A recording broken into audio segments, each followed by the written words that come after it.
목숨 걸고 한국을 지켜낸 우리 할아버지, 할아버지의 선택이 이해가 가지 않아요. 전쟁 기념과 난 휠체어에 앉은 외국인 할아버지가 조용히 눈물을 흘리고 있습니다. 휠체어를 밀고 온 손녀 역시 함께 울고 있는데요. 대체 무슨 사연으로 이렇게 외국인 할아버지와 손녀가 울고 있는 걸까요? 오늘의 사연 시작합니다. 잠깐, 좋아요와 구독, 알림 설정 잊지 않으셨죠? 안녕하세요. 저는 튀르키예 출신으로 지금은 한국에서 유학 중인 아다르입니다. 국가장학생으로 뽑혀 한국에 온 지 이제 3년째인데요. 여전히 어색한 것도 많고 힘든 점도 있지만 제게는 한국인들과 가까워질 수 있는 마법의 단어가 있어 한국 적응이 꽤 빨랐습니다. 바로 할아버지인데요. 할아버지 덕분에 한국인들과 가까워진다니 이해가 안 가시죠? 제가 한국 친구들로부터 왜 한국으로 유학을 오게 된 거야? 라는 질문을 받을 때마다 제 답은 한결같이 우리 할아버지 때문에 한국에 꼭 와보고 싶었어 였거든요. 할아버지 때문에 한국에 왔다고? 갑자기 이게 무슨 소리야? 하며 눈을 동그랗게 뜨는 친구들에게 사랑하는 우리 할아버지가 어떤 분이셨는지 알려주면 친구들 반응은 하나같이 와 정말 대박이야. 할아버지께 꼭 감사하다고 전해드려. 라고 하며 모두들 제게 감사함을 표하고 저와 친해지고 싶어 합니다. 친구들이 제게 고마움을 너무 많이 표현해서 오히려 제가 민망할 정도였는데요. 제가 한국에 빠르게 적응할 수 있도록 도와주신 저희 할아버지는 바로 한국전 참전용사이십니다. 제 부모님은 음식점을 하시는데요. 두 분이 교대로 돌아가며 일을 하셔서 사실 어린 시절에 부모님과 함께 많은 시간을 보내진 못했습니다. 대신 조부모님과 많은 시간을 보냈죠. 할아버지는 의족을 끼고 계시기 때문에 거동이 불편하신데요. 그래서 저는 할아버지의 심부름 전담이었습니다. 덕분에 하루 종일 할아버지와 붙어 있었고 저는 할아버지와 많은 대화를 했는데요. 할아버지와 저는 한국전 참전에 대한 이야기도 자주 나누었습니다.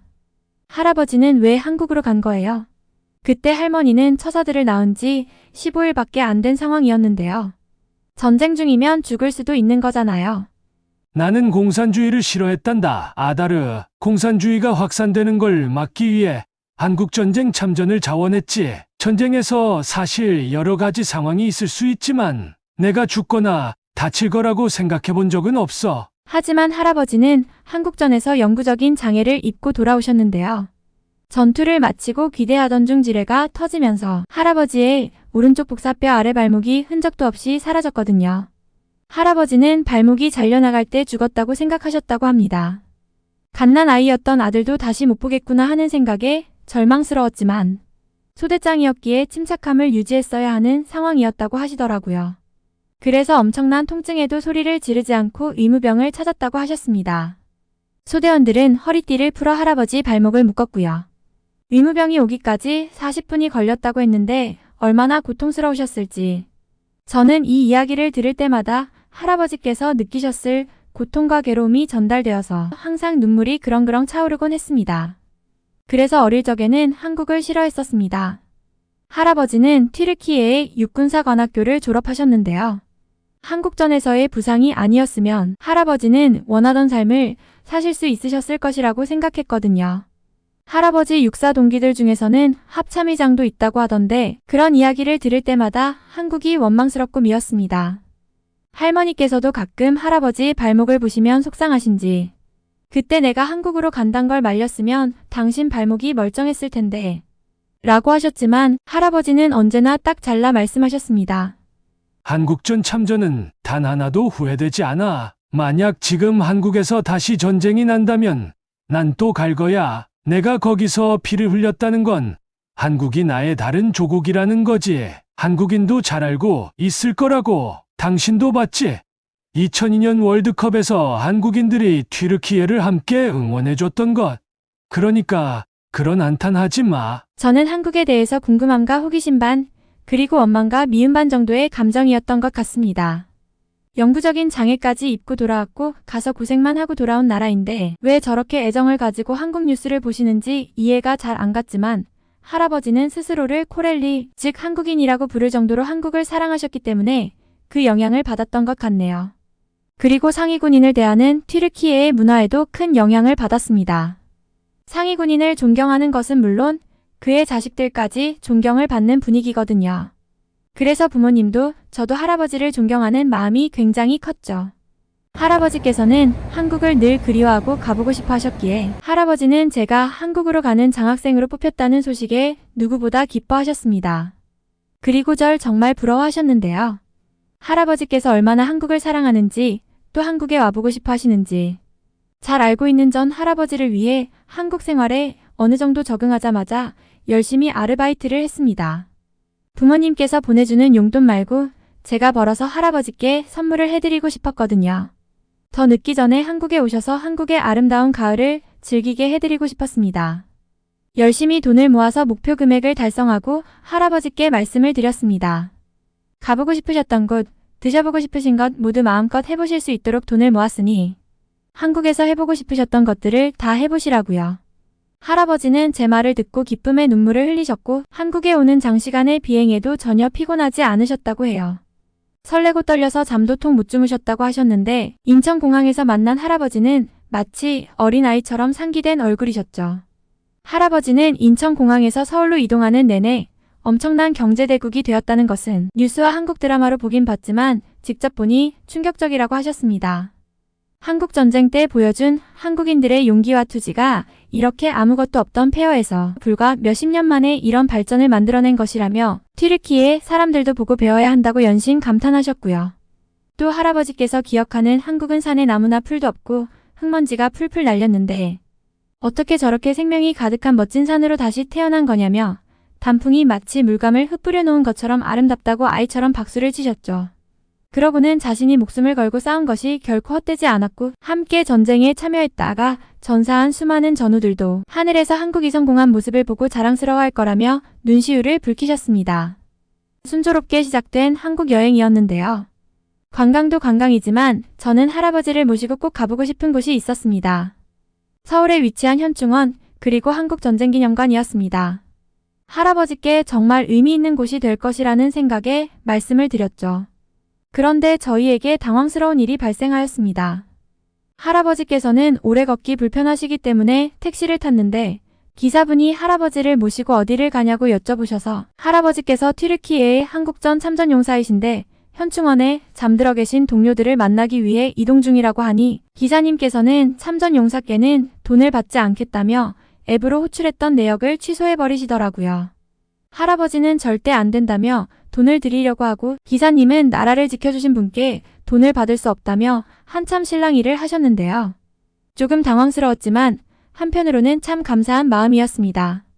할아버지께서는 한국인들은 튀르키예의 참전을 잊지 않고 고마워할 거야 라고 늘 말씀하셨는데 직접 오셔서 확인하신 것과 마찬가지이니까요.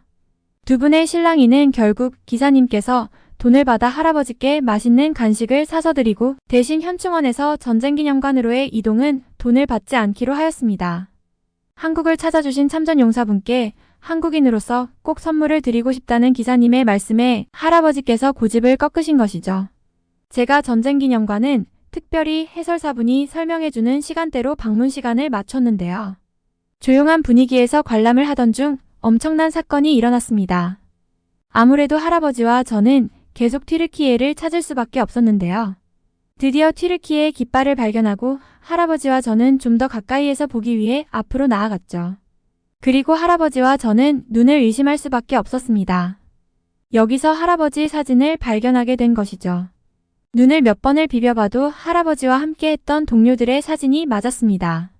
할아버지께서는 여러 가지 생각이 스쳐 지나가시는지 가만히 서서 그 사진을 몇 분이고 바라보고 계셨는데요. 이어서 조용히 눈물이 할아버지의 볼을 타고 흐르기 시작했습니다. 저 역시도 믿을 수가 없어서 우뚝 서서 그대로 굳어버렸는데요. 한국은 절대 나를 잊지 않았을 거야 라고 말해오셨던 할아버지의 믿음이 눈앞에 현실로 드러난 모습에 엄청난 감동이 밀려오기 시작했죠. 그리고 정신을 차려 사진과 동영상을 찍기 시작하였습니다. 이건 튀르키예에 있는 저희 부모님께도 꼭 전달하고 싶었죠. 그런데 저희의 모습이 전쟁기념관 해설사분께는 좀 이상해 보였나 봅니다. 휠체어를 밀고 와서 울고 있는 외국인 여자와 휠체어에 앉아 울고 있는 외국인 할아버지. 그러다가 갑자기 미친 듯이 사진과 동영상을 찍는 여자라니 지금 생각해보니 이상해 보일만 하네요. 튀르키예는 형제의 나라이며 한국전쟁 당시 튀르키예군이 얼마나 큰 희생을 치렀는지 해설사분께서 설명을 하시다가 중단을 하시고 저희에게 왜 그러냐고 물어보시더라고요. 그래서 이 앞에 있는 사진 속 주인공이 우리 할아버지이고 할아버지께서 한국에 정말 와보고 싶어 하셔서 제가 한국에서 아르바이트를 열심히 해서 모시고 왔다. 전쟁기념관에 할아버지 사진이 남아있는진 몰랐는데 지금 처음으로 보고 너무나 놀란 상태라고 솔직하게 이야기했죠. 그 순간 기념관 안에 모든 사람들의 눈이 저희에게 쏠렸습니다. 그리고 사람들이 하나, 둘씩 저희 쪽으로 모여들었죠. 그리고 박수를 쳐주기 시작했습니다. 갑작스러운 상황에 저와 할아버지는 당황을 할 수밖에 없었는데요. 박수를 치시던 분들은 이어서 한 분 한 분 할아버지께 무릎을 꿇고 악수를 청하셨습니다. 엄청난 반응에 할아버지와 제가 마치 엄청난 스타가 된 것 같았죠. 할아버지께서 튀르키예로 돌아가시고 난 뒤 한국 여행 중 가장 아름다웠던 순간을 꼽을 때 맨 첫 번째로 항상 전쟁기념관에서 박수를 받으셨던 이야기를 하시는데요. 저도 아직도 방문객분들과 함께 다 같이 찍은 기념사진을 한 번씩 보곤 하고요. 어린 시절에는 가끔은 미웠고 완벽히 이해가 가지 않았던 할아버지의 한국 사랑. 한국에 와서 유학생활을 하며 왜 할아버지가 한국을 그렇게 사랑했는지 어렴풋이 깨달았지만 할아버지를 온전히 이해할 수 있었던 건 할아버지의 이번 한국 여행 이후가 아닐까 합니다. 우리에게 엄청난 감동을 주었던 한국 여행을 저도 할아버지도 잊지 못하기에 빠른 시간 내에 다시 한 번 더 추진해보고 싶어. 저는 요새 밤낮 없이 아르바이트를 하고 있는데요. 할아버지께서 한국의 아름다운 사계절을 다 즐겨보셨으면 하는 것은 제 욕심일까요? 이번 제 사연이 우리 할아버지뿐 아니라 더 많은 참전 용사분들이 한국에 다시 찾아올 수 있는 계기가 되었으면 합니다. 우리 할아버지가 더 늦기 전에 다시 한국을 찾으실 수 있도록 노력 중인 저도 응원해주시고 할아버지의 건강도 기원해주세요. 오늘은 한국 유학을 온 손녀 덕분에 한국을 다시 찾게 된 튀르키예의 참전용사 사연이었습니다. 오늘의 사연 어떠셨나요? 오늘의 사연이 마음에 드셨다면 구독과 좋아요를 눌러주세요. 여러분의 구독과 좋아요는 계속해서 좋은 사연을 소개할 수 있는 힘이 됩니다. 이상 감동저장소였습니다.